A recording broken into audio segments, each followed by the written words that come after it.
You're listening to the ESO Network, your station for all things geek. Hi, I'm Joe Heath. I'm Toni Heath. And this is the Watch-A-Thon of Rassilon. That is a true statement.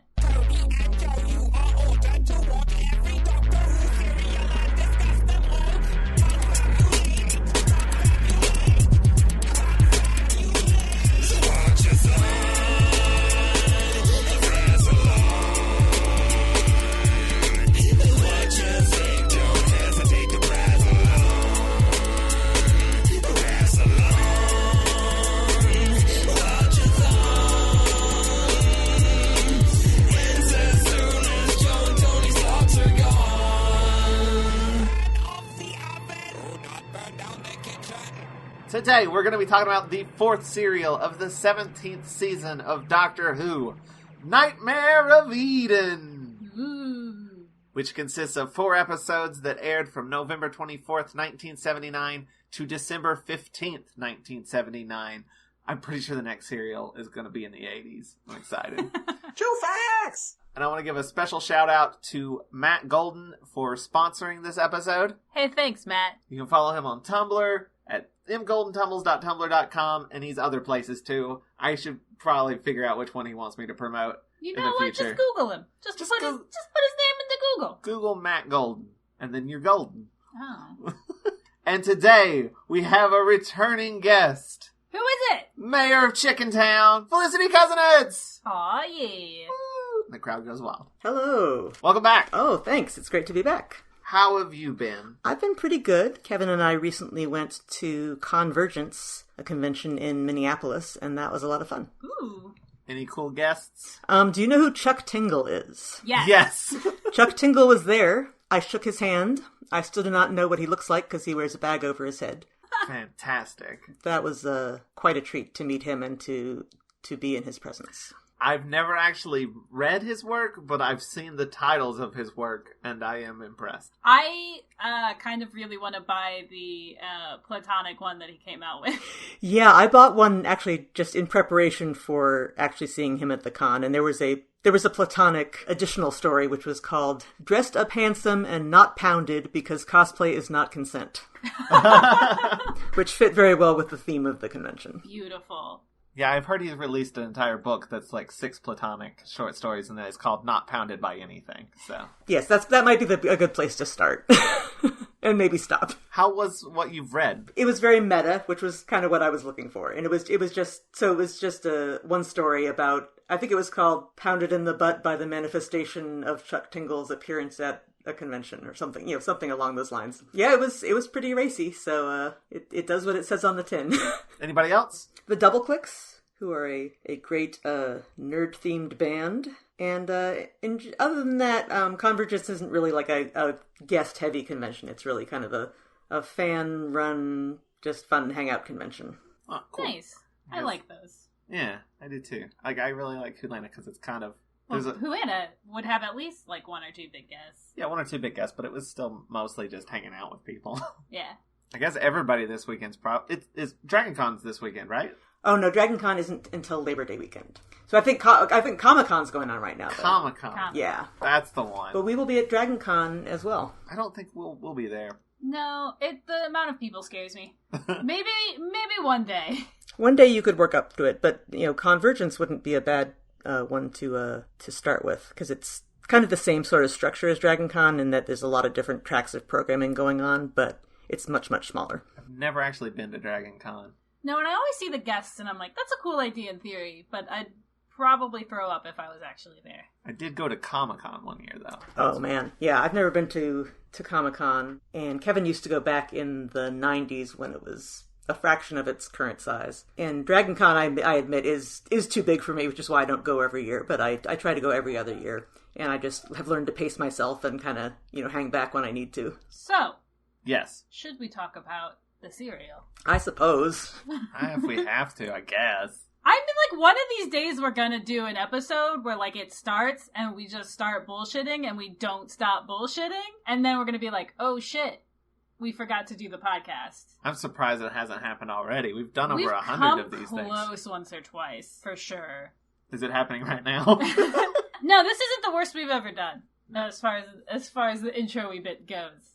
All right, let's get down to it. I was actually tempted to not do it, just cause. No. If it's gonna happen, it has to happen organically. Don't force it. Okay. You said, I believe you told me prior to recording, you have titles. Yes, I figured my third appearance on the podcast, I better do the work and come up with titles. Nice. That means you are the judge, Toni. All right, fantastic. I do have 2 titles for the first one, but the rest of them only have 1. Okay, because it feels unfair. I know. Like you've put 2 entries in. Yeah. Well, like you're stuffing the ballot box a little bit. Here's what I have. I have one that actually ties in with the rest of the titles better, and then one that I think's funnier. Okay. So that's why I had 2. All right. Here's the thing. Here's what I'm going to do to make it fair. Both of your titles are tied together. I'm going to take the average of both titles. That's fair. Okay. So my titles for episode 1 are Another Carnival of Monsters and Welcome to Eden. Okay. I was just going to say, I'd say together they work out to be about a 5. Out of? You'll find out. Okay. She'll decide. My title is Space Crash. Ooh. Also a 5. Yeah, I like the tie into Nightmare of Eden because I was going to bring that up. How the CET is awfully like the miniscope. Basically the miniscope, but it's a CET. What does that CET stand for? Did I write it down? Continuous Event Transmuter. Some nice techno babble. Oh, we're tied, by the way, I guess. So yes, we're gonna have to get more. But neither one of you know how well you're doing. Oh, okay. Because we don't know what the scale is. You just know that you've done the same amount. I've yet to establish the scale. It could be 5 out of 5. It could be 5 out of 10. It could be 5 out of 100. It could be 5 out of 4. Okay, that what's the point of your scale if you're just gonna break it? But okay. So we have a spaceship. That's how we generally start these things out. And it's the name of the ship is the Empress. I wrote the names of the ships down in my notes. The Empress. Why did you say that like you wanted a good job? I want a little sticker with like a smiley face or just one of the ones that's a star. Hey, Joe. Yeah? Thanks for doing some basic ass shit. It's more than I normally do. I mean, to be fair, it's more than I ever do. So. It's a space plane is what it is. It's more like a space cruise liner. Yeah, but there's nothing really to do on the thing. They just sit in their seats and... What I like is that they're in these ridiculous... They say that they're like safety coveralls? What are, like... They're kind of coveralls with hoods, so they're kind of shiny space-like suits, and it does seem pretty ridiculous when we first see them, and I think we see why they use them later on in the serial, and it's not for a good reason. They have that, and they have the sunglasses, and it is setting up. Basically, what it's setting up is for them to pretend like they have more people. Exactly. But they call it like a safety thing, but nobody else wears it, and so I'm like, why don't we care about the crew? And also, they don't wind up helping them out at all in the survival in trying to survive what happens later. That's true. Yeah, so I'm also not sure what they are protecting them from. No, me either. Radiation, who knows? They look pretty great though, and I'd like one. I like the look of this serial overall. I think that they make good use of the sets, and as we'll see later with the repetitive use of the same corridors but at different angles, I think that it looks good. Obviously, the outer space effects and the effects of the two ships interfacing are not great, but it's a good concept. There is one outer space shot that I like. It's actually in episode 3 or 4, but there's a shot where a shuttle is leaving the ship to go to the other ship, and we start inside and the camera pushes out with it, and it goes out into space with the shuttle towards the other ship, and I really like that shot. Yeah, that was pretty good. But yeah, this right here though is with the silver suited passengers. We meet the pilot, whose name is Rig, and his navigator, whose name is Secker. And Rig seems kind of upset with Secker because Secker just doesn't seem to give a shit about anything. Watching this was slightly bizarre in that I was like, that dude's high as shit. And then later I was like, oh, he was!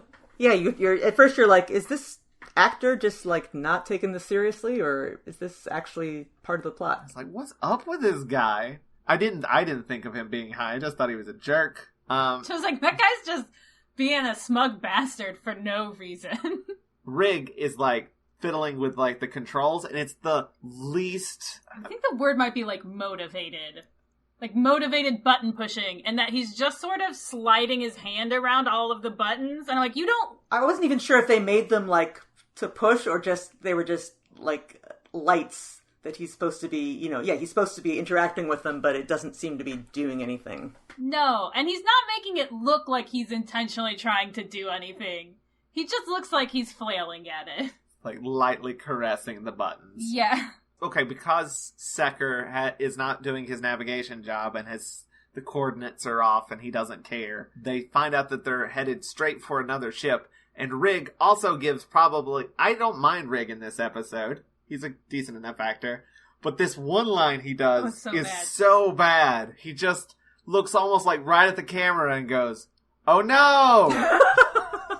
And I was like, we're probably in for a rough one. But he gets better. And yes, they crash in. The ship goes inside of the other ship. They phase together. Was it the Empress or the other ship that was, like, in hyperspace? I think it was the Empress. I think it was the Empress. Because when you watch it, it's the one that's kind of, like, shimmering, right? Yeah, it's the bigger one, which has all the passengers. Also, it's trying to get from point A to point B, so it's utilizing hyperspace to travel faster, whereas the other ship is just hanging around where it shouldn't be. And the pilot of that ship's name is Diamond. It's Diamond, but spelled with a Y. Yes. I think they pronounce it Diamond. Diamond. Ah. But they might pronounce it both ways, because they pronounce the name of his ship both ways, the Hecate and the Hecate. Yes, I do remember that. And I always thought it was Hecate. It's the name of a Greek goddess. A witch goddess. I remember writing it in my notes and then doing the GIFs, and then I was like, I must remember how they pronounced that. And then they pronounced it both ways, and I was like, oh, okay.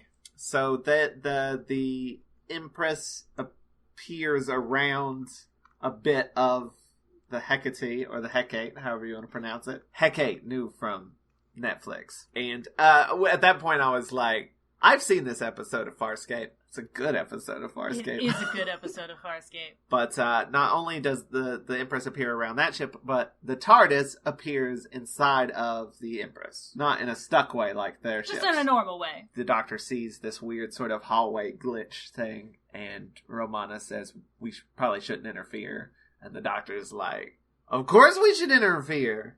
Always do what you're best at. That's what I say. Which, okay, so coming into this serial, there were a handful of people that were like saying, oof, this is a rough one. This one's bad. But I don't get that. No, well, I kind of chose this one because it gets a bad rap and I wanted to defend it. I kind of have it's got some dodgy bits, but I've always had a soft spot for it.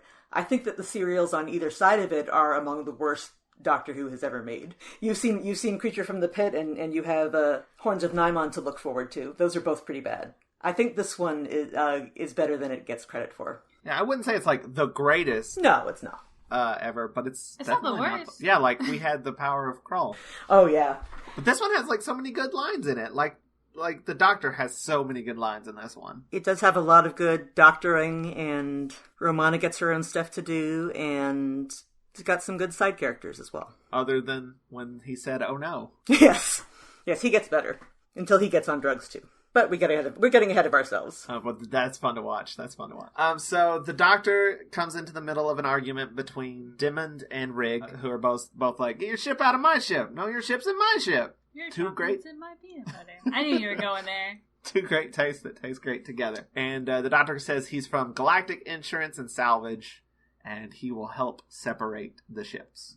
And then as soon as the Doctor leaves to go check this out, Secker is taking him somewhere to look at something. Rig immediately Googles Galactic Insurance and Salvage. He knows a bullshitter when he sees one. Yeah, and it turns out Galactic Insurance and Salvage has been out of business. My favorite thing about this is he does that immediately. And he kind of goes to confront the Doctor about it, but he ends up just being like, well, he's lying, but he also knows more than anyone else, so... That's how the Doctor gets away with most of the things he does. This is the era before psychic paper, but he could still bullshit his way into anything, and by the time anyone checks him out, he knows more than everyone else, and he's clearly the one to put your trust in.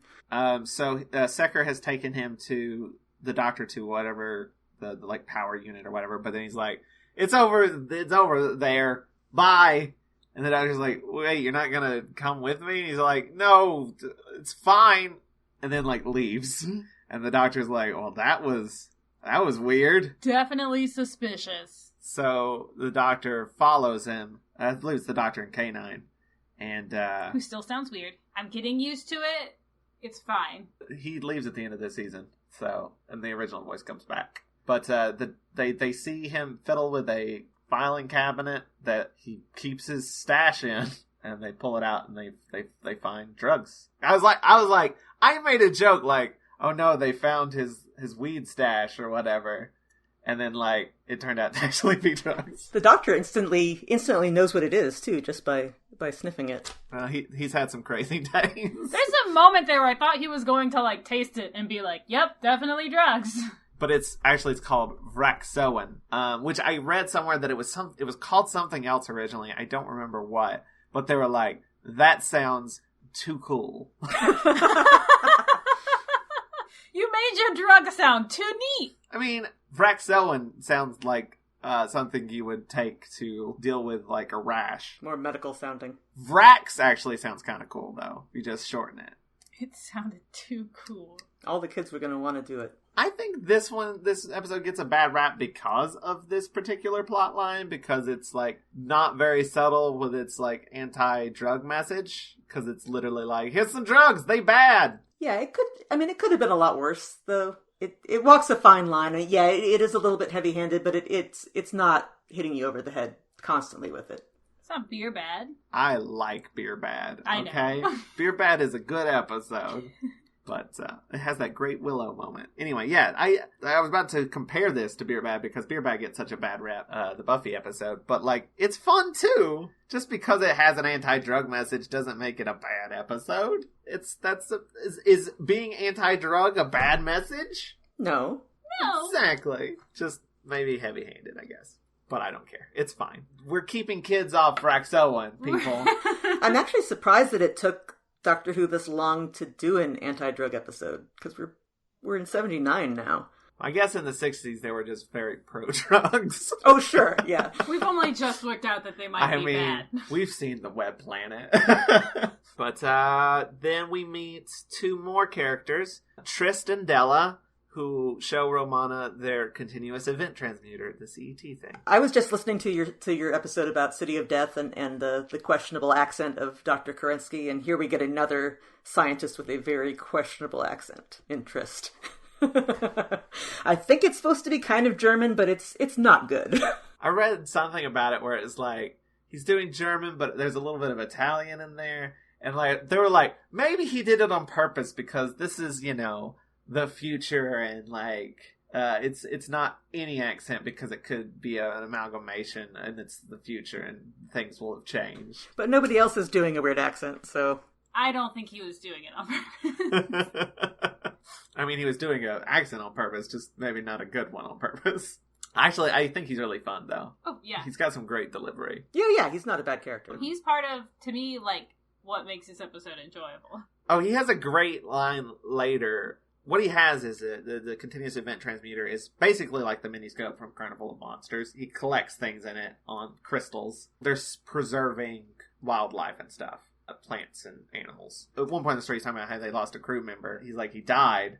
I'm like, well, how did you lose him? He's like, he died! But yeah, he's showing them this little miniscope zoo thing they've got. And he's like, look at how impressive it is. And Romana's like, meh. Seen better. This is very crude. Romana, calls it primitive, I believe. It's interesting though, because I know, with the miniscope comparison, the Doctor also just kind of seems like it's not a very good machine. But the miniscope he was outraged by, so he seems to have kind of lost his moral outrage at the concept and just been like, it's probably not working very well. To be fair, he is a little outraged at it, but more calmly so. He kind of like looks at it for a little bit and is like, yeah. But also, it's a bad idea. You shouldn't do this. The Doctor goes to tell Rig about how Sekker's being all weird and on drugs. Rig tries to confront him about the Galactic Insurance and Salvage being out of business. And the Doctor is like, I've been wondering why I wasn't getting paid. And instead of like really confronting that, he's just like, anyway, I'm doing stuff. Bye. And Rig's like, okay. Does not try to stop him. Well, the doctor doesn't even really give him a chance to. He just like pushes through any objections. And then that's when the doctor does come and talk to Trist about the CET. And he calls it a zoo. And he said, I think he's basically like, you shouldn't be keeping animals and stuff in this. Like, you're taking them out of their habitat, blah, blah, blah. So he isn't happy about it. He just doesn't get all righteously indignant like John Pertwee does. I think they all leave except for Romana. I don't remember why. But Romana is looking at the machine by herself, and she's flipping through all the different channels. And she stops on Eden, the titular Eden. So, this shot kind of actually scared me. So, because what it is there's we didn't explain what it does, really. Yeah, it projects onto, like, a screen, basically.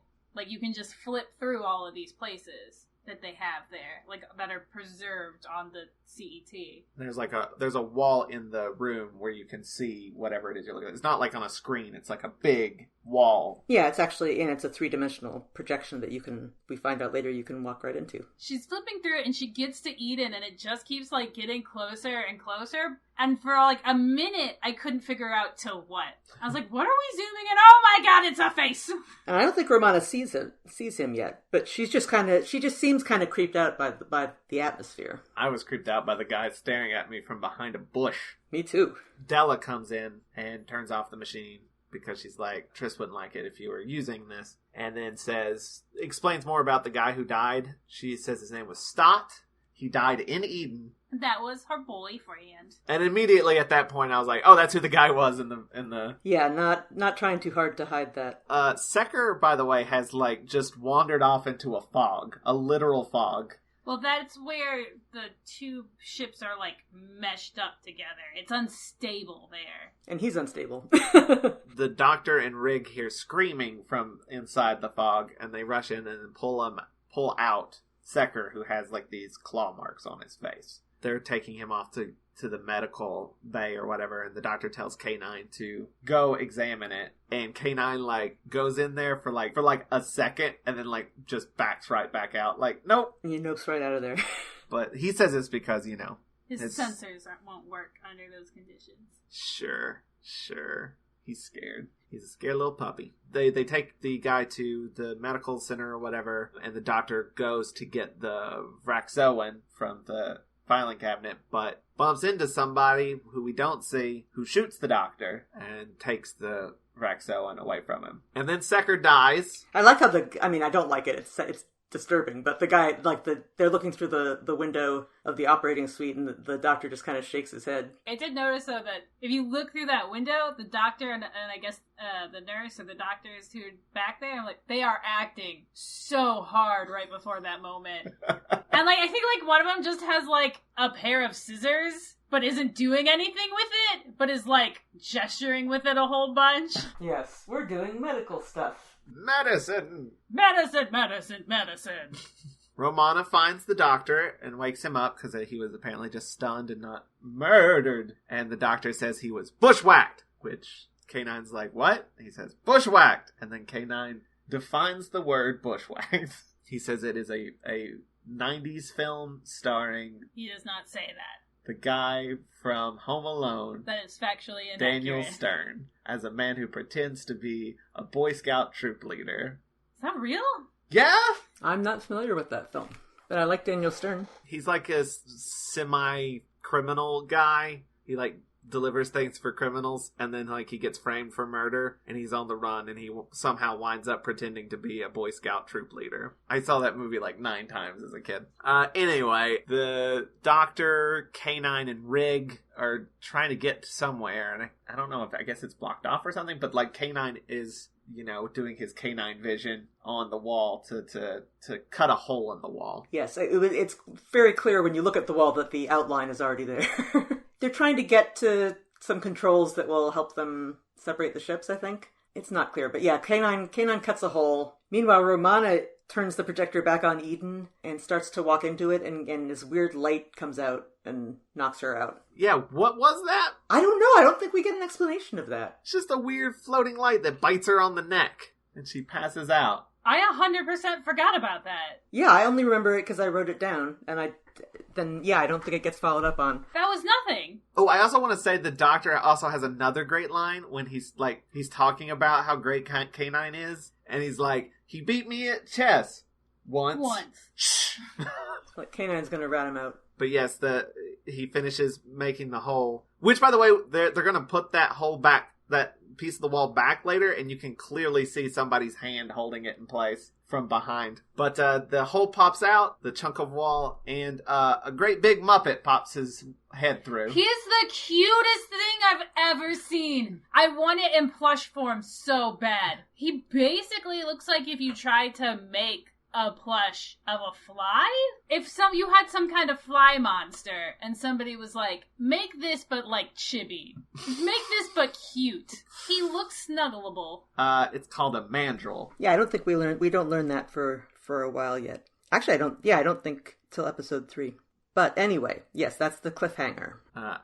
When he popped through, all I could think of, I don't know why, it was like the Muppet Show theme song just popped into my head. I don't think the mandrill is frightening at all, but I still love it. But I do love it very much. I get strong Yeti vibes from it. Yeah. In the same way that those were not terrifying, they were just cuddly. They were just my fuzzy chicken nugget friends. Yeah, I like the mandrills too. I mean, later on we see them kill people with like one blow somehow, but yeah, they never seem that menacing other than when they're knocking people down. I think they look more menacing when they're like in the fog and the shadows and you just see their glowing green eyes. Yes. But then when they pop out, you're like, oh, he just wants a hug.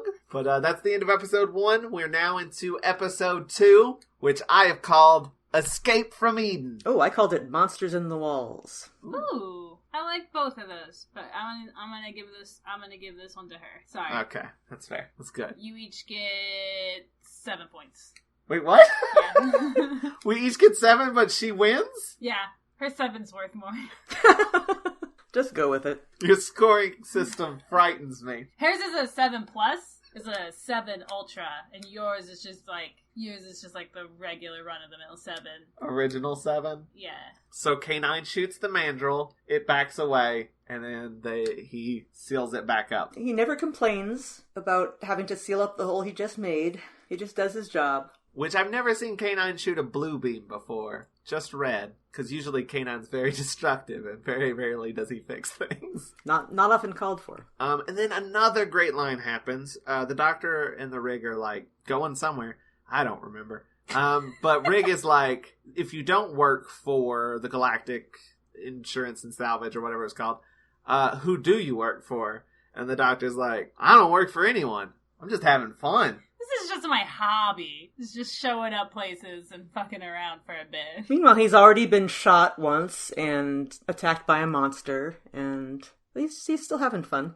So the Doctor and Rig, that's what they're doing. They're going to go scan the ship for Vraxoan. It's weird that they have a scanner that's like specifically designed to detect drugs, or what is it supposed to detect? I don't know. It works very quickly. Not quickly enough for my liking. Well, that is true.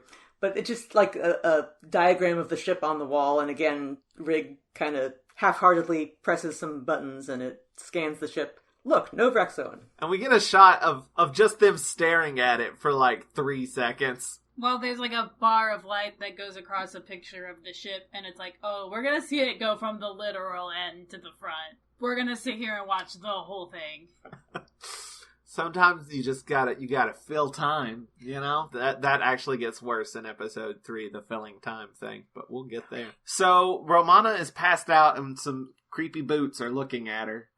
Creepy boots? There's just boots. You just see feet. Someone is looking over her and then disappears. And then Della comes in and finds her. And it's like, I'm gonna go get you some water. This, like, the few minutes here are very creepy. You know, you see, someone standing over Romana and disappears, and then Della goes to get her a drink, and a mysterious hand drugs it. Though there's not a lot of people it could be, I guess. I mean, it could still be Stott. at this point. It could be. Yeah, we don't know Stott's motivations yet. For some reason, it took me a while to suspect the guy with the weird accents. The villain stereotype. There's a little bit of a switcheroo that happens, though. Yeah, because Rig is talking to Della and is like, I'm thirsty too. Can I just take this one? And she's like, yeah, sure, take it. What on earth are they drinking? It's like red. It looks like they're drinking rust. Yeah, it's space juice. Which is weird because I'm pretty sure space juice. I'm pretty sure she said, I'm going to get you some water. Whatever water they have on that ship doesn't look too good. They need to clean their pipes. I think what it was is they're like, oh, it can't be water because if it's water, they're going to see whatever drug is in it. So let's just make it an alien red thing. Rig drinks the water instead of Romana. This actor, by the way, once he drinks it and is drugged, seems delightful. I was going to say, it seems like he's having a blast. I think this actor has been in other Doctor Who episodes, but I don't know off the top of my head. He certainly looks like someone who's been on Doctor Who. So the Doctor sets up this gun thing outside of the glitch door, and we don't know what it is for like a while, I don't think, but K9's like, there's only a 60% chance of success. And the Doctor's like, never tell me the odds. I was going to make that joke. And then the Doctor tells Trist to turn off the CET because it's primitive and unstable, and Trist agrees to do so because they're like, stuff's getting out of it. And then Rig is high. Ships eating other ships. He's just giggling away. And who's the character that comes in and is kind of like, what's going on? I think he's actually talking to Dimmons over the screen. And Dimmons like, you're gonna lose your job, you know that? And he's like, yeah, that's the real funny part. And he laughs some more. Meanwhile, the Doctor sees a dude in one of those shiny spacesuits who runs away from him. Yeah, because they tried to separate the ships and it didn't work, and the Doctor went to go check it out and bumped into a dude in a suit. And then the chase scene happens forever. I know. Like I said, I think it's quite effective, though. You get the feeling that the Doctor is going down multiple flights of stairs, and is this where he goes through multiple cabins of passengers? It's just the same cabin over and over again. Yeah. Couldn't help but think of when he was running down the stairs. It made me think of, and I haven't watched this show since season 2, but The Big Bang Theory, how they clearly just walk up that same set. Yeah. But yeah, the Doctor does that, and then he runs through all the cabins of passengers, it's clearly just the same set. It gets a little Looney Tunes. And finally, a woman confronts him, and he offers her a jelly baby. Then they go into the weird smoky interface. I thought that was super cool. Yeah, kind of combination of strobe lights and colored fog. You just kind of see flashes of the Doctor and the other dude, and I thought that was pretty cool. It made me viscerally uncomfortable. Yeah. I did not care for it. I mean, it looks uncomfortable. It looks like you're kind of being pulled apart or something. Yeah, I mean, it's definitely a very cool effect. So they're chasing each other in this colored fog, and we cut back to Rig, who's just still super high, and he starts talking about Russian dolls. Because, ships inside of ships inside bottles, and he's like, they're like Russian dolls. And then Romana's like, I wonder if they realize that that's, a model of the universe. And Rig's like, whoa! Blew my mind. I think Romana leaves, and Rig tells Trist, I think they're the drug smugglers. But then in, the very next scene with Rig, he's like, I think they're narcotics agents. Well, I think he's so high. Coming up. He's so high he doesn't remember what he just said. He just has all sorts of theories. Yes, all the conspiracies at once. So back in the weird cloud fight, chase, the guy does start fighting the Doctor, and it's very upsetting. It's very hard to follow, and it's just them struggling. It gets hard to see, and then the Doctor stands up.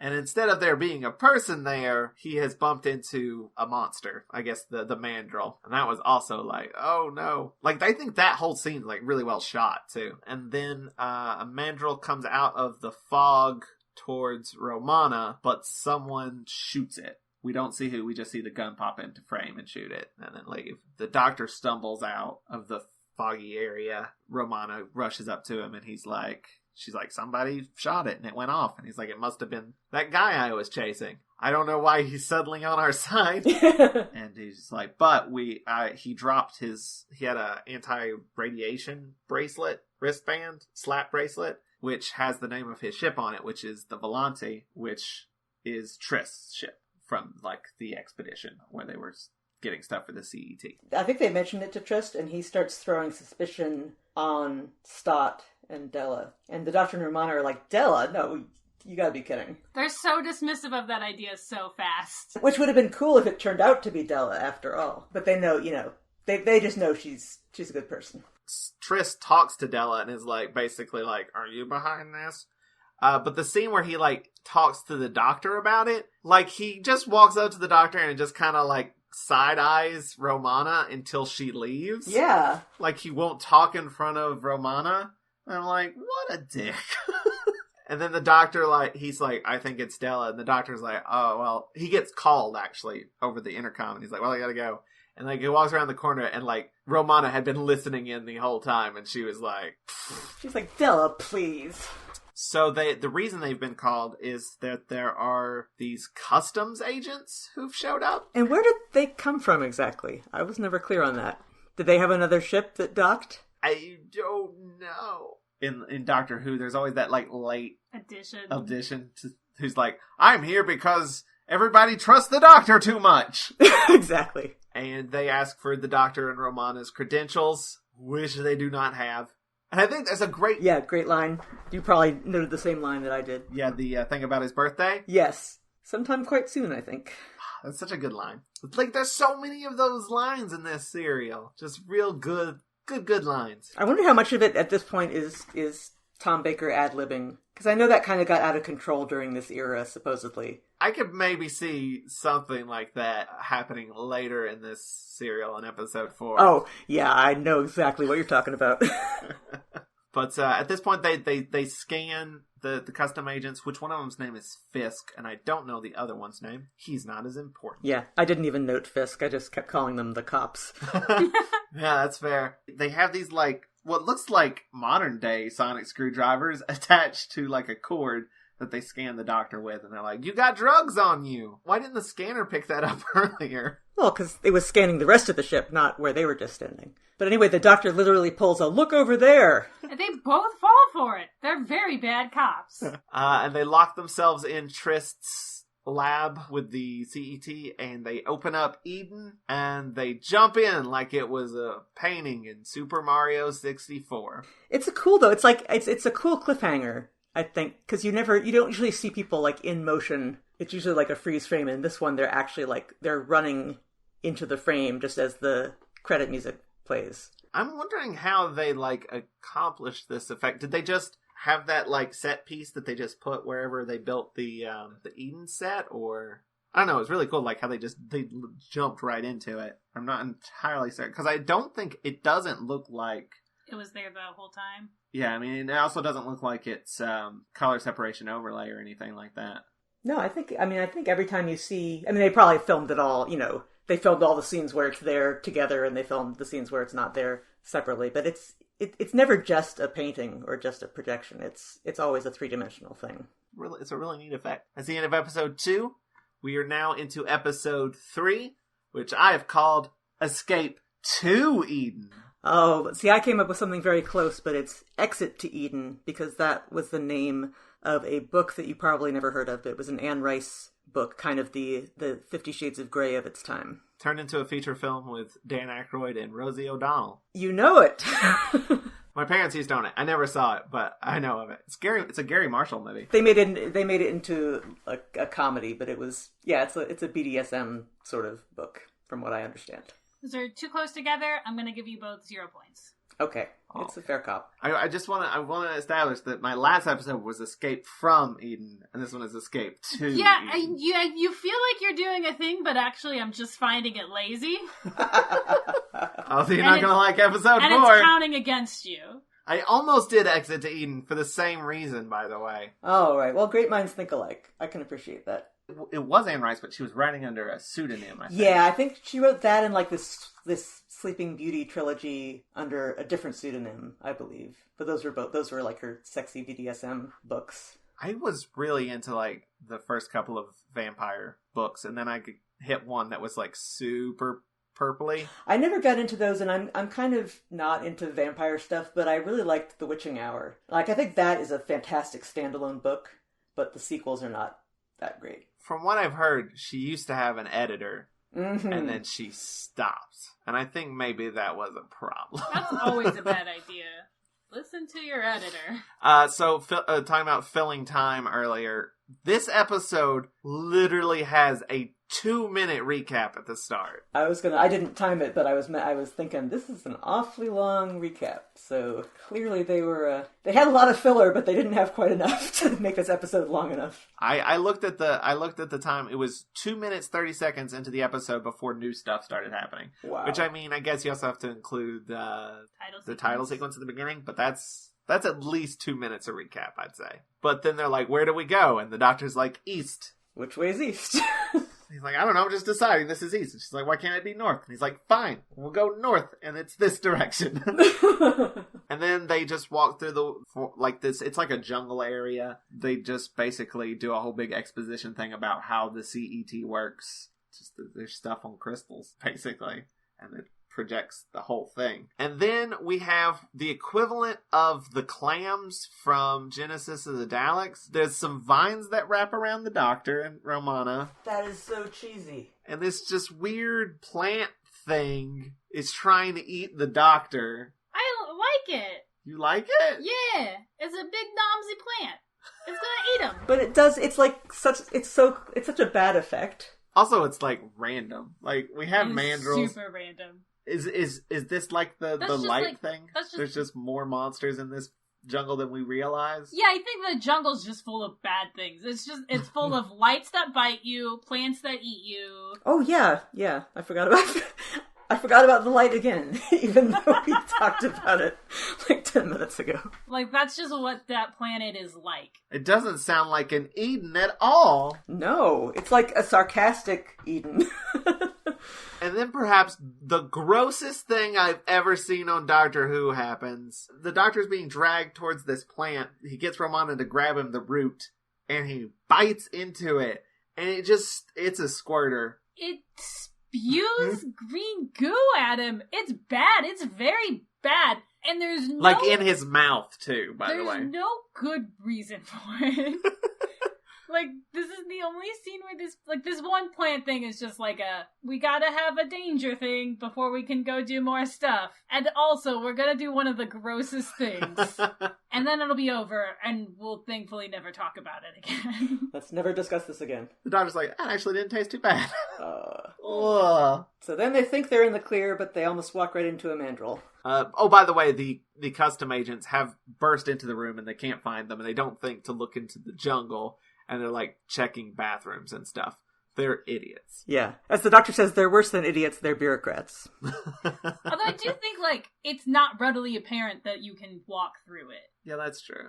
I think it has at least on some level. Right. We know because we've seen it. Yeah. It looks like a projection that you can just walk through. Like Looney Tunes. It's Looney Tunes. So they are being confronted by the mandrill, which that guy shoots it, the silver-suited guy. It turns out it's Stott. Surprise! There's literally no one else it could be. And it's not a good mystery. They go to this Stott's little hut that he's got in the jungle where he's been living, I suppose. And he fills them in on the fact that he's an undercover agent. He's been searching for the drugs on Eden. These drugs, by the way, like, they ran out of it. And so it's weird that they have more of it. The thing is that, like, somebody had to have found a new source of it. That's why he's been, like, searching around for it in Eden. Yeah, they left him for dead and he just got caught up in the projection. He's been living in Jumanji. Yes. He's a sweet little shed, though. He's got claw marks on his face, presumably from the mandrills. Mm-hmm. They're going to leave the projection and get on the other ship, I think, which I think K9's actually been on the other ship for a while now. Breaks my fucking brain. I don't understand it at all. Because the Doctor says, so we want to go somewhere else on the ship. can we leave the projection anywhere? And he's like, yeah, you can leave the projection anywhere. You can leave the projection and come out wherever you want. What does that mean? I don't know. How does that work? I don't know. They leave the projection and come out somewhere else on the ship. What do they walk out of? What do they walk into? Yeah, I don't know. Wherever they want. Out of the projection and into my car? Just because the projection is only so big? I don't know. It's a big ship. I don't understand the dimensions of the projection or how that works. But that's apparently how the Mandrels have been, like, invading the ships, though. Because they've been wandering out and getting into other parts of the ship. But not through The window? the window. Right. It's not very clear. Is it? Let's move Listen. on. Yeah. It's You're like, not going to be able to figure it out. It's like when it they doesn't have- make when sense. they have other TARDISes on it, on the show, and like I think there's a scene once where like the Master has one, and it's just like a column, and it's like, but what did he physically walk out of? Is there a door on the back? How does it work? I don't understand. You just have to believe it in your heart. Okay. But they walk out of the projection onto the other ship, and K9 is there. And Stott pulls his gun on it because he doesn't know what this thing is. And then the doctor pops out and is like, no, it's cool. That's my dog. He says it's an electric dog. Has he ever called K9 an electric dog before? That just sounded weird. No, I think he's called him a tin dog before, but never an electric dog. Or a robot dog. I believe he has called him a dog before. I don't know if he's like prefaced it with electric. But he's definitely said, you're my dog. He tells K9 Stott's a friend, and K9 sniffs at him. I don't understand how that works either. He literally makes noises. There was a serial last season where K9... Sneezed. Yeah, he like coughed. I don't understand how K9... He's a robot! Because he like goes through like a cloud of dust and he's like... I'm like, you're a robot! You have no reason to cough. You don't have lungs. But this is the point where, like, a lot of Mandrels have gotten out, and Rig is watching them kill the passengers and laughing his ass off. Yeah, they just knocks people down with one blow. It doesn't even look like they're scratching them. It's just like, ugh. They got heavy fists. It starts with like this, the woman who complained to the doctor, complaining to somebody else. The first woman's like, I need to see your manager. And like, gets immediately attacked by a Mandrel. And like, having worked in customer service for a couple years... You wish you had Mandrels? Yeah, I was like, this feels good. It's a little satisfying. Just a little bit. So when it cut to Rig just watching it and like just dying laughing, I was like, yeah, man, I get it. Just release that frustration. There's some people that came into Barnes & Noble that if they got attacked by Mandrels, I'd be doing the same thing. Just laughing. Would not help them. No, I would not. I would be doing poor customer service. Fisk comes in and is like, hey, that's a jerk move. Don't. And he's like, it's just business class. So the doctor is going back to work on separating the ships. He's fiddling with, a big old computer thing. And is attacked by a Mandrel that K9 shoots. And it goes down. And you're like, it's dead. And you can see it breathing. And at first I thought, it's just, you can see the actor breathing, but it's actually not dead. There's even like a really cute bit where like they're all working on it. It's like the Doctor, K9, and Romana or whatever are working on things. And like Romana just like jumps over the Mandrel, the passed out Mandrel. She keeps like just jumping over it back and forth to get to whatever she's getting to. K9 and Romana are sent off to, they have to all like push buttons at the same time sort of thing at different parts of the ship in order to separate it. Yeah, I kind of lost the plot at this point. I'm like, yeah, I don't know what's going on. It's all technobabble. Rig is arrested for laughing at the people. For being intoxicated. Yeah, that's true. Which is what everybody assumes is that he's drunk. Because nobody knows that he's been drugged yet. And Trist asks Fisk to not kill the Mandrels because he wants to put them back in his zoo. Fisk orders his men to arrest the Doctor and Romana and to kill them if they resist. Then Trist and Diamond have a bit of a chat, which incidentally clues you into the fact that they are the bad guys because they are in cahoots. And then, yes, the thought dead Mandrel gets up, comes for the doctor, and the doctor has to run around while also fiddling with computer stuff. He's fiddling with it, and the mandrill, like, hits the computer stuff. The doctor says, no, no! The mandrill, like, melts? I think he, like, gets electrocuted. Yeah, the idea is that he gets electrocuted. I did not realize that until, like, a character says later, it got electrocuted, and I was like, ah! Like, it does this, like, bubbly thing, and then it kind of implodes, it kind of collapses in on itself, and there's drugs inside. Turns into a pile of white powder, and that white powder is Rassilon. I can't. That's how drugs work, right? I can't. You, like, literally have to imagine that there is a species of animal that when you kill it, it turns into cocaine. When you put it that way, it is pretty ridiculous. And that's the plot of this serial. Yeah, it is true. That's where it comes from. And this is a new source of Rassilon. Like, what was the old source? Right, like, you have to imagine that, like, it was something that was, like, some sort of chemically engineered thing. But you can also get it just by killing this one specific animal. They probably got it from some plant that they didn't realize was fertilized by mandrill poop. I don't know. So Romana goes to the bridge because she's got to push a button there, and Rig has entered the hostile stage of the drug and starts demanding drugs from Romana. That's actually pretty scary. Yeah. Yeah, he's pretty menacing. And then, is it Fisk, the cop?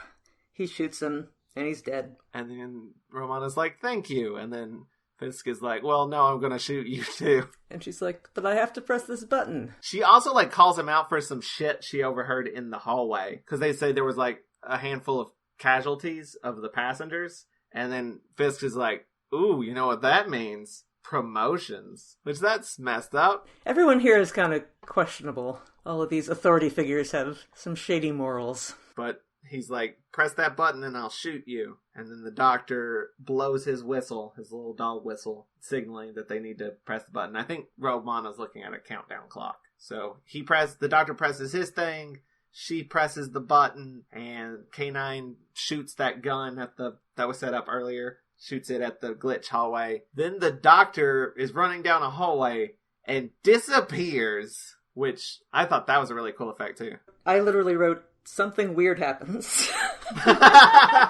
It's a similar effect as when they were running around in the fog, except that he's not in a fog. You can clearly see him, but he's very, like, he's all pixelated almost, or glitchy looking. And that's the cliffhanger, is that the doctor disappeared. It's the end of episode 3, and we are now into the 4th and final episode, which I've called Return to Eden. And I've called My Everything. See, your whole Eden theme? Yeah? I found it kind of boring. I'm sorry about that. A single tear falls out of my eye. So I'm gonna have to say you lose this one. I'm not assigning any points. I'm trying to, like, now I'm just desperately trying to think of any, like, an alternate title, but I can't come up with anything. Nope, too late. So the ships are successfully separated. And what happened? Does Fisk just, like, fall over, or does Romana... Yeah, he falls over because of the ship thing. Also, she does a dumb thing here. She, like, kicks his gun away, but that's all she does, is she kicks it slightly out of his reach. He's gonna wake up and find it. Which is exactly what he does. He immediately gets up and grabs his gun. And then Fisk talks to Dimmond. Right, Dimmond is ready to get out of there, but Fisk says he has to stay and give a report. They might need him as a witness. And then Romana meets up with K9, but they're like, where's the doctor? K9 cannot find him on the ship. Then Romana tells Della about her boyfriend that she thought was dead, and that he's not dead. And it's revealed that Della didn't see him killed, but Trist was the one who told her that Stott was dead. And then she's like, well, that's not cool. Meanwhile, the doctor wakes up on the other ship and sees a laser pointed at the Empress, and then turns on a computer that conveniently says, hey, these guys are the bad guys. Yeah, he sees Dimmond fiddling around with the terminal, and then he calls something up to see the information on the big score or whatever it is that Dimmond has sent. Yeah, how much? It says something like the profits of whatever it is they're selling. I guess the Rexo. Dimmond returns, and the doctor has to, like, hide, and he hides on this shuttle, this, like, small ship, which Dimmond immediately gets into and flies Dimond puts on like an astronaut outfit so he can breathe, I guess. But the doctor has no such thing. I guess he just holds his breath.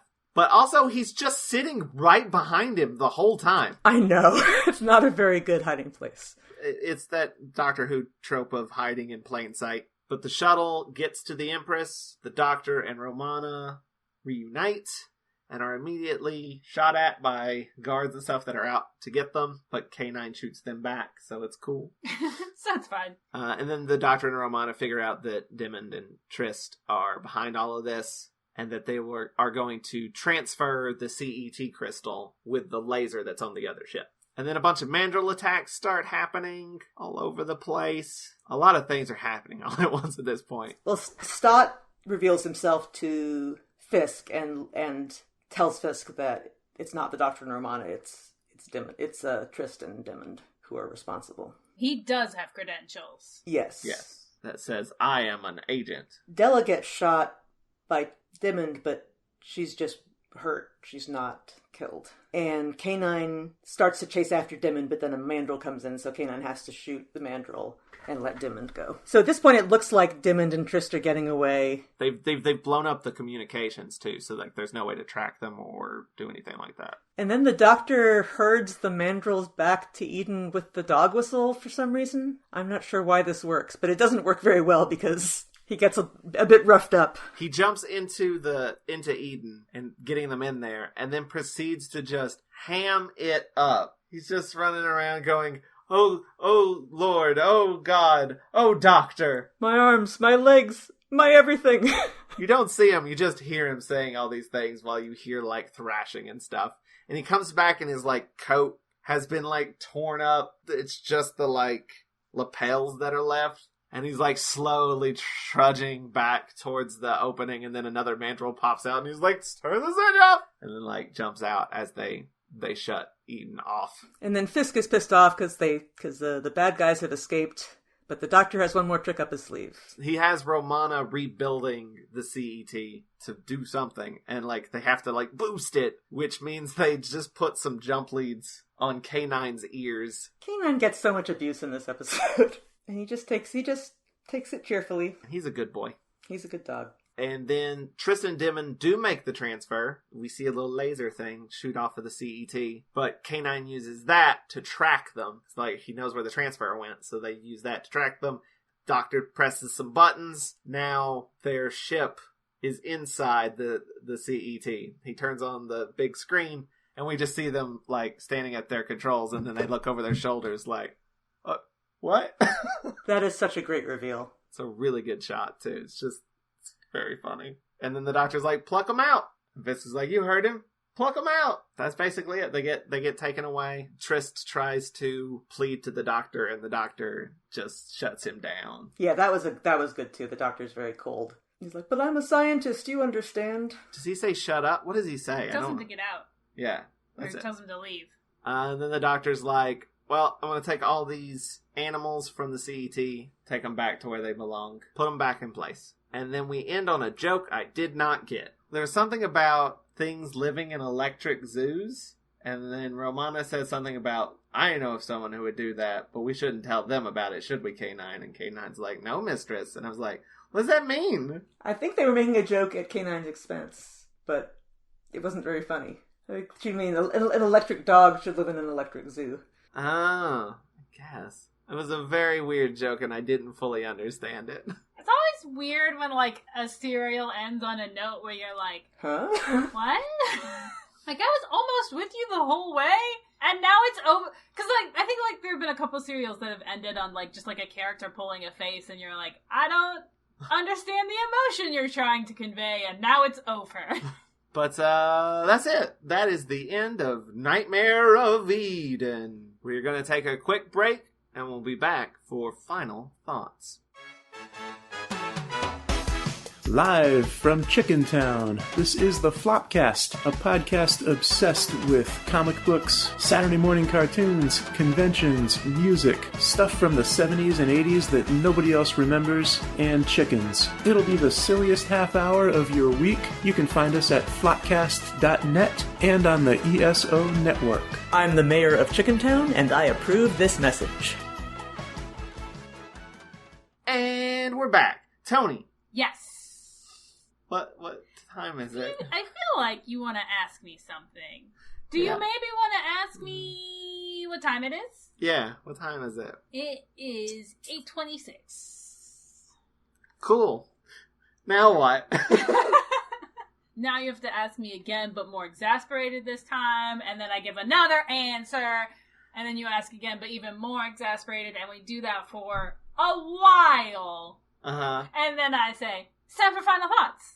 Cool. Final thoughts. Like I said, I came in with a soft spot for this episode, and, I still like it. I do think it definitely drags. It definitely is padded. It could definitely have been tightened up. But I think that it makes an especially good use of its set, and the concept of, like, the ships interfacing is cool. The concept of the CET is cool. I really like, the Eden set and the way that they go in and out of that. So, the drug message isn't as heavy-handed as it could be. So overall, I still enjoy this serial a lot. And the mandrills are super cute. I'm surprised to hear that a lot of people told you how much, how rough this one was going to be. Because, it doesn't do anything spectacular or amazing. It's definitely kind of, I would say, loosely put together, It's also not bad. There's nothing there that, keeps me from watching it and being like, that entertained me for however long. It's not too challenging or taxing, so it's just kind of fluff. And there are plenty of interesting ideas there. There's a couple of really good lines. There's some good moments. I wouldn't say oh man, you have to watch this serial. But I also wouldn't say, oh, I'm so sorry that you have to watch this serial. It's that was an episode of Doctor Who. And that's kind of my feelings. And I want a stuffed mandrill, please. And thank you. Yeah, I was worried because people were saying how bad it was, but I was like, this is a decent episode. It's not amazing or mind-breaking but there's a lot of good effects. There's a lot of good design. I mean, the mandrills aren't terrifying, but they're neat design and I like them. There's a lot of good performances, a lot of funny lines. The Doctor has 4 or 5 just lines that I think are good classic lines. And it's fun watching. I am always a sucker for characters who are inebriated or high, and that's the peak of comedy for me. So I enjoyed that. And there's just a great scene that is easy to relate to if you work in customer service or retail. Yeah, I wouldn't say oh, this is the best episode of Doctor Who to watch if you're gonna watch Classic Who, but it's not something I'd be skip that episode. I think it's fine. It's a good episode. And again, we had the power of Krull, and I don't think anybody warned us. I would have warned you. But yeah, not bad. Yeah, I think that, in this season, obviously City of Death is the star. And I'm not crazy about Destiny of the Daleks for reasons. So I think this actually slides into second place for me. Shada has its charms, but even if it had been completed, I think it would have been a bit of a slog to get through. I do enjoy it for what it is. It's a 6-parter. Yeah, as a 6-parter, it does not have enough plot to sustain a 6-parter. Yeah, I don't think there's been a terrible episode this season. No, I think we've had a lot of, at worst, it's that episode sure did happen. Yeah. There wasn't anything real remarkable about it, but it wasn't. You may like Horns of Nimon too. I mean, that's typically seen as one of the worst, but I think Creature from the Pit is worse, so your mileage may vary. You may like it too. It's based on Greek mythology, so there's that. We have 2 guests on Horns of Nimon. Who is it? We're going to have R. Ellen Seiler and Ashley Rayburn. Both want to be on it, so. Oh, a fun one. So I guess there must be some people who like it. Or who like to make fun of it. Oh, that's possible too, I guess. Before we go, is there anything you would like to plug? Just listen to the Flopcast. Wacky hijinks as always. This summer, Kevin and Cornflake are suffering through the sequels to the classic film Meatballs. Let's just say these sequels are not so classic. In fact, they're pretty painful. Isn't there some with Corey Feldman, I think? They haven't gotten to that one yet. Meatballs 4, I believe, is the one with Corey Feldman. Meatballs 3 had Patrick Dempsey. And Meatballs 2 had an alien. Just as the main character? As one of the main characters. I don't even remember Meatballs 1 that well, to be honest. I literally have no idea what you guys are talking It's about. a Bill Murray movie. Meatballs is a Bill Murray movie. Meatballs is worth seeing. It's a fun summer camp movie. Chris Makepeace, from, you may not know who he is because he was a actor in the 80s who kind of disappeared after that, but he was in My Bodyguard, which is a great movie, and a TV movie called Mazes and Monsters, which was based on a book about the evils of Dungeons and Dragons. I have seen and read Mazes and Monsters. So yeah, Chris Makepeace is in that, and he's kind of the underdog hero of Meatballs. I definitely say Meatballs 1 is worth seeing. Yeah, not so much the rest. We haven't even gotten to 4 yet, but I can't imagine how it could be worse than 3. So Kevin and Cornflake are watching them, so you don't have to. That makes me want to see them more, though, just because you say they're so bad. Well, Meatballs 2 has it. I saw Meatballs 2 in the theater, and it has its... I think that one is worth watching because it's bad, but Meatballs 3 that's one of the worst. I couldn't last like 10 minutes into it. It's so bad. Good luck with 4. Yeah, well, I'm not... Yeah, I don't have to necessarily participate in these podcasts, so I'm allowed to leave the room as soon as I can't take it anymore. Next up, you're gonna have to do all the police academies. Oh, I don't think that's in the cards. Hopefully. Where can you find the Flopcast? So you can go to flopcast.net. We are also part of the ESO networks, and you can find us on any of your regular iTunes and Google Play and Stitcher and any other podcast platform. Also, facebook.com/Flopcast. Please watch The Unseen World, pretty please. And if you do watch it, you can watch it on the Heartland channel on your Roku, or how else can people watch it? I mean, it still airs on Heartland. It airs on Heartland. You might not get that in your area. So the Roku is your best bet. If you don't have a Roku, get a friend who has a Roku. Go buy a Roku. You can also check out, I think there's a couple of stories on my website, which you can find at tonybheath.com. And actually, you can also listen to the podcast there, because I found out a way to just link the Watch-A-Thon RSS feed to it. So if you want to listen to the podcast on my website and help the traffic on my website, that would be cool. Also, I guess our second podcast is happening. Oh, right. I forgot about that. We can talk about... we talked about it last time, I think, but it's for real. I think we're actually doing it for real. Burn notice. Burn notice. I'm a little unclear of the concept. All right. Let me clear this up real quick. So, previous guest, Chris Cherry, and our friend of Rassilon, Brie Castellini, who did a web series together called Sam and Pat Are Depressed. They also did a web series called Brains. And some other stuff. They are now doing a podcast where they watch every episode of Burn Notice and talk about it, and that podcast is called Burn Noticed, with a D, Burn Noticed. They put up, the first episode, which it wasn't about an episode, it was an introduction, so they put up that, episode 0, in a way. So Toni and I listened to it and immediately thought, well, we should do a podcast where we listen to every episode of Burn Noticed and talk about it. And that podcast is called Burn Noticed. And it was a joke that I made that Joe was like, do you want to just record it? And I was like, sure, I'm not doing anything else right now. To clarify, have you ever actually watched Burn Notice, and do you plan to? I have seen Burn Notice. I've seen a few seasons of it. I'm going to watch along with them to keep up. Toni has not. I have not, and I do not intend to. I liked it, but it's not the sort of thing I can anticipate having that much to talk about, but I hope that you guys have fun. See, that's why I'm not going to watch it, because I fear if I watch it, we will end up talking about Burn Notice, which I have no interest in doing. I only want to talk about Burn Noticed. The podcast. And the contents of that. It's podcasts all the way down. No. You can follow us at BNNPod on Twitter. If you want to start Burn Noticed, or just God. Burn Notice cubed, let us know so that we can promote you. And also, we'll guest if you want us. Yeah. You're so stupid. It's important to have hobbies. If you liked this podcast, you can check out more on watchyourrassilon.com. And be sure to rate and comment on our iTunes.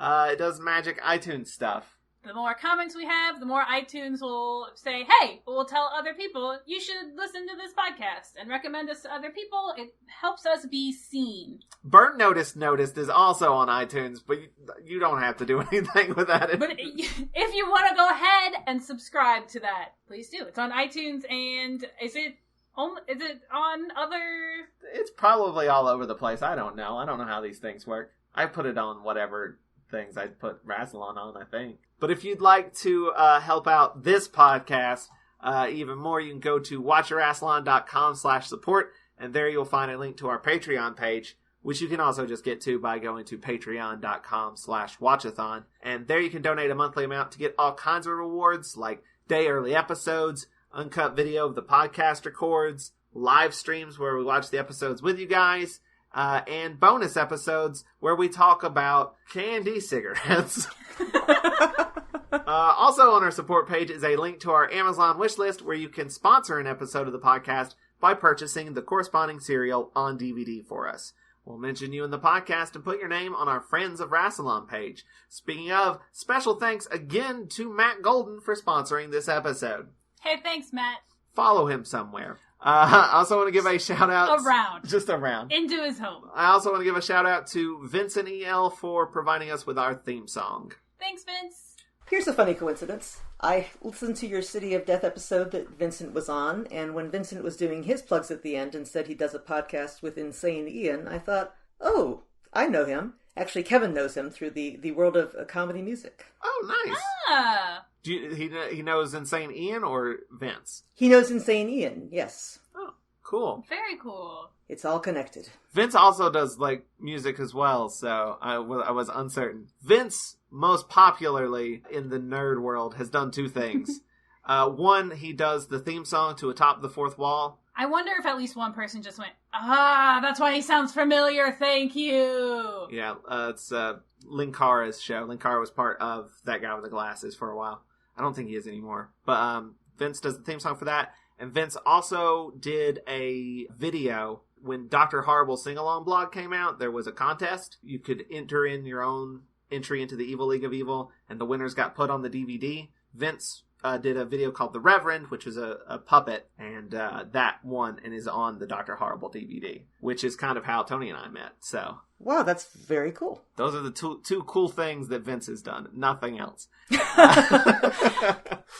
No, he's done other cool stuff. You can check out Vince's stuff at swinglish.nu. Vincent E.L. Google it. Tune in next time when we talk about Horns of Nymon with special guests Ashley Rayburn and R. Alan Seiler. Until next time, keep calm and Rassilon. Goodbye, and I love you in a platonic parasocial way. Bye-bye. Oh, my fingers, my arms, my legs, my everything. Oh! This has been a broadcast of the ESO Network. Be part of the crew and help support our shows by donating to our ESO Patreon or by shopping through Amazon.com or the TeePublic store, which can all be found at www.esonetwork.com. The ESO Network, your station for all things geek.